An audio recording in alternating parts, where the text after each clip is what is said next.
Alright, so I want to talk about Towers of Hanoi again. And I decided just to do a slightly simpler thing with it than I was planning on doing in class. Just in a module now, because we need to do some other stuff. But recall the rules of the game. So I have to get these three objects over to the right. I can only move one at a time, and I can never put a bigger one on top of a smaller one. So for example, if I move this one here, I can't move this one on top of it there. I'd have to put it here. Okay. So, but then I could do this, and then I could do this, and then this, and this, and this. There we go. Well done. I got this in apparently the minimum amount of moves that I could have done it. So you should try this out for yourself and see if you notice any patterns. But I want to talk about how we can come up with this number automatically. How can we determine the optimal number of moves? It's not really obvious when you look at it straight up. But it turns out to be a little easier to think about if you think about it recursively. So let me see, is it going to let me go down? No, it won't let me go down to 1. So I should first mention 1 is very easy.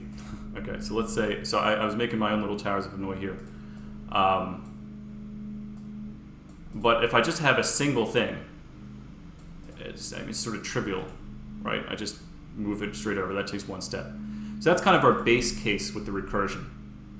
So when we only have a stack of 1, it takes 1 step. Okay, but here's how we break it down recursively. So we're going to assume that we know how to solve a problem that's 1 smaller than the problem that we have. So here I have 5. I'm going to assume I know how many steps it takes to move 4.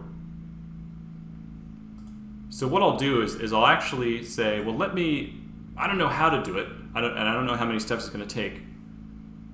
But what I'm going to do is I'm going to move these 4 to the middle. Okay, my amazing Hanoi guru knows how to do 4. I don't, but I'm going to do it. Okay. With the guru's help. Then I'm going to move the bigger one over, and then I'm going to move this one again.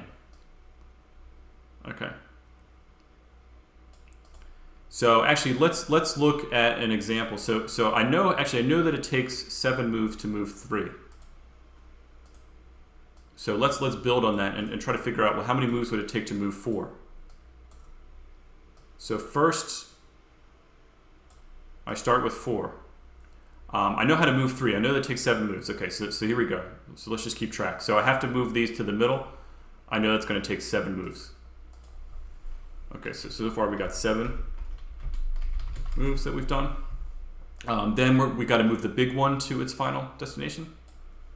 So that's plus 1 move. And then finally, I've got to move this 3 again, which I know is going to take 7 moves. Oops. Okay, so I got 7 plus 1 plus 7. So that'll be 15 moves. And so I did this without knowing exactly what I was going to do to move this thing around. But I already actually solved that problem, right? So let's just see. If I go up to 4, does it say, yep, 15, there we go. Okay, if I was gonna then, let's actually do the 5 now. So let me back this up. Let's go back to 5. Yeah. Okay, so I know that moving 4 takes 15. So let me move those 4 out of the way. That's gonna take me 15 steps. Then I'll move the big one, and then I'll move the 4 again on top of the big one. So that should take 15 plus 1 plus 15, which is 31 steps. Let's see if that is true here.